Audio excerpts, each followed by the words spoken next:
Pernah ngerasa nggak sih, sistem ujian di Indonesia itu kok kayaknya gonta-ganti terus? Nah, kalau iya, kalian nggak sendirian.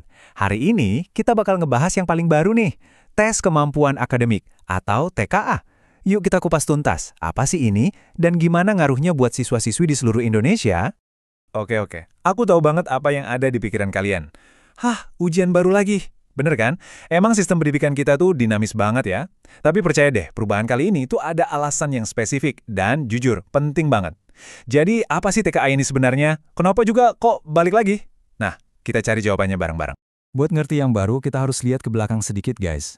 Sejarah ujian di Indonesia itu, ya gitu deh, sebuah cerita panjang tentang perubahan yang kayaknya nggak ada habisnya. Coba deh lihat timeline ini. Kelihatan banget kan polanya? Dulu banget di awal-awal kemerdekaan, sistemnya terpusat. Terus ganti ke EBT ANES. Nah, abis itu kita masuk ke eranya ujian nasional atau UN, yang wah, jadi penentu kelulusan banget. Sampai akhirnya perannya digeser. Dan sekarang, UN udah nggak ada, diganti sama asesmen nasional atau AN, yang tujuannya itu beda total. Bukan buat nilaiin individu, tapi buat ngevaluasi sistem pendidikannya secara keseluruhan. Nah, ini dia nih akar masalahnya setelah UN dihapus. Coba bayangin kalian jadi panitia penerimaan mahasiswa baru di sebuah universitas. Gimana caranya kalian bisa ngebandingin secara adil, misalnya, siswa dari sekolah di pelosok Papua sama siswa dari sekolah favorit di Jakarta? Standar nilai di tiap sekolah kan beda-beda. Guru yang ngasih nilai juga beda. Ini masalah keadilan yang serius, dan TKI ini hadir buat coba ngatasin masalah itu. Dan inilah dia solusi yang ditawarkan pemerintah, Tes Kemampuan Akademik atau TKA. Yuk kita dalemin lagi, ini sebenarnya tes apaan sih? Jadi, apa itu TKA? Simpelnya gini, ini adalah tes standar dari pemerintah buat ngukur kemampuan akademik kalian. Ada dua kata kunci yang harus kalian ingat di sini. Pertama, terstandar. Artinya, soal dan cara nilainya itu sama persis buat semua orang. Dari Sabang sampai Merauke, nggak ada bedanya. Kedua, berbasis komputer. Ini buat mastiin prosesnya efisien, cepat, dan pastinya objektif. Oke, jadi buat apa sih TKA ini dibikin? Di sini udah dipecah jadi 4 poin penting. Kenapa diadain? Ya itu tadi, buat ngasih laporan kemampuan siswa yang objektif, yang nggak bias. Terus apa yang diukur? Nah ini penting, bukan cuma hafalan rumus, tapi lebih ke kemampuan penalaran dan problem solving. Gimana caranya? Lewat komputer, biar adil. Dan yang paling krusial buat kalian tahu, buat apa hasilnya? Ya ini dia, utamanya buat seleksi masuk perguruan tinggi dan beasiswa. Oke. Sekarang kita masuk ke bagian yang super penting biar nggak pada bingung. Apa sih bedanya TKA ini sama UN yang dulu udah almarhum dan AN yang sekarang lagi jalan? Yuk kita bandingin satu-satu. Oke, kita mulai dari tujuannya ya. Ingat UN, dulu itu wajib buat semua siswa dan jadi penentu kelulusan. Bikin deg-degan kan? Nah, kalau AN yang sekarang, ini juga wajib, tapi buat sekolahnya, bukan buat siswanya. Nah, TKA ini beda banget. Sifatnya itu opsional. Artinya kalian nggak diwajibkan ikut. Kalian ikut tes ini cuma kalau kalian butuh. Misalnya buat daftar universitas lewat jalur tertentu. Terus, dari materi yang diuji, apa bedanya? Kalau UN dulu, kita tahulah ya, lebih banyak nguji hafalan, ngitung cepat. Kalau AN, fokusnya lebih ke kemampuan dasar kayak literasi membaca dan numerasi.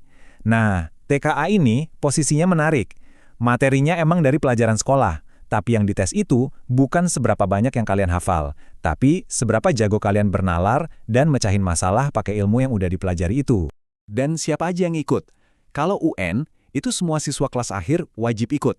Kalau AN, cuma diambil sampel aja, beberapa siswa dari beberapa jenjang kelas. Nah, TKA, sekali lagi aku tekanin ya, ini opsional. Cuma buat siswa kelas akhir yang daftar dan ngerasa butuh hasilnya buat seleksi nanti. Oke, teorinya udah dapet nih. Sekarang kita masuk ke bagian yang paling penting. Gimana dampaknya buat kalian, para siswa? Gimana sih TKA ini bakal dipakai di dunia nyata? Nah, ini dia jawabannya. Ini poin utamanya. Buat kalian yang ngincer jalur SNBP alias jalur prestasi, hasil TKA ini bakal dipakai. Fungsinya sebagai apa? Sebagai validator nilai rapor. Gampangnya, nilai TKA ini bakal dipakai buat ngecek benar nggak sih nilai rapor si A yang 95 ini emang nunjukin kemampuannya? Gitu kira-kira. Tapi kan pasti ada yang nanya, kenapa nilai rapor mesti divalidasi segala? Bukannya nilai dari guru di sekolah itu udah cukup ya? Jawabannya ada di data ini guys. Coba deh lihat yang sebelah kiri. Ini gambaran distribusi nilai rapor. Kelihatan kan? Kebanyakan siswa nilainya tuh numpuk di angka-angka tinggi, 80-an, 90-an. Bagus sih, tapi ini bikin universitas pusing. Susah bedain mana yang beneran the best of the best. Nah, sekarang lihat yang kanan. Ini data dari tes terstandar. Kurvanya lebih normal, lebih nyebar. Ini nunjukin variasi kemampuan yang sebenarnya. Nah, disinilah fungsi TKA. Jadi pembanding yang objektif. Jadi walaupun nilai rapormu 90, TKA ini bisa nunjukin nilai 90-mu itu setara nggak sama nilai 90 dari sekolah lain. Terus, kapan ini semua bakal dimulai? Coba dicatat ya tanggalnya. Buat kalian siswa SMA, MA, dan SMK, TKA bakal diadain tanggal 1-9 November 2025. Waktunya pas banget sama jadwal pendaftaran SNBP.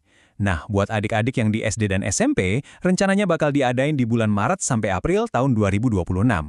Terus, pelajarannya apa aja? Jadi ada 2 bagian nih.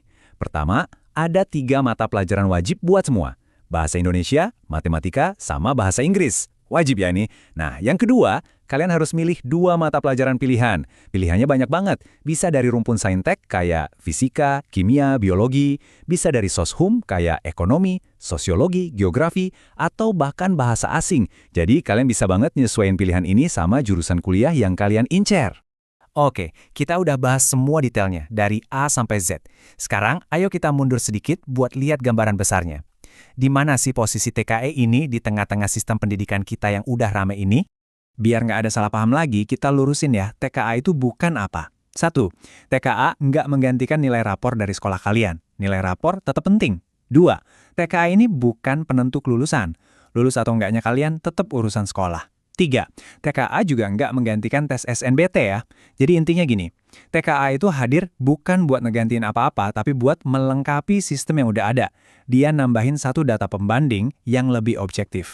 Nah, pada akhirnya pertanyaan besarnya adalah, apakah TKA ini beneran bisa menciptakan jalur yang lebih adil buat masuk ke perguruan tinggi? Niatnya sih bagus banget ya, yaitu ngasih kesempatan yang setara buat semua siswa, nggak peduli dari sekolah manapun mereka berasal. Tapi gimana menurut kalian? Bakal berhasil nggak? Ya, kita lihat aja nanti gimana kebijakan ini berjalan. Makasih banyak udah nyimak.